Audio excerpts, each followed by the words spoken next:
అసలు అంటే తెనాలి రామకృష్ణుడు పొరపాటున ఇంత అని చెప్పినందుకు అది 10 రోజుల్లో తాడి చెట్టు అయింది ఏకంగా. అసలు ముక్కులోంచి తాడి చెట్టు ఎలా పడుతుందనే బుర్ర లేదు ఎవడికి. పడిందంటే పడింది అంతే. అదిగో తోక అంటే ఇదిగో పూలు అనే రకం. ఎక్కడో దూరంగా ఉన్న తోకను చూపిస్తే దగ్గరికి వచ్చేసింది పూలు అంటే మనకు బాగా అలవాటు. పుకార్లు ఇలాగే వ్యాపిస్తాయి.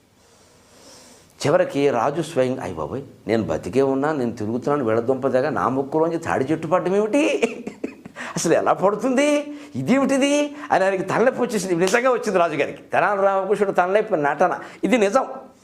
ఇంకా బెళ్ళక్కడ ఇప్పుడు తాడి చెట్టు పడాల్సిందే.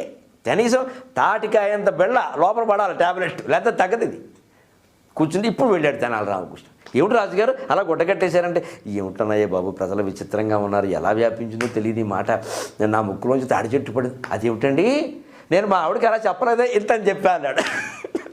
అసలు విషయం అది. నాయన నువ్వేనా ఇది చేసింది, ఇంక నీకు ఇలాంటివన్నీ చెప్పకు. మరి నేను చెప్పింది ఒప్పుకోండి, నువ్వు కింద నా ఒప్పుకుంటారా ఒప్పుకోరా, కవి చెప్పినట్టు వినకపోతే ఇలాగే ఉంటుందని చెప్పాడు.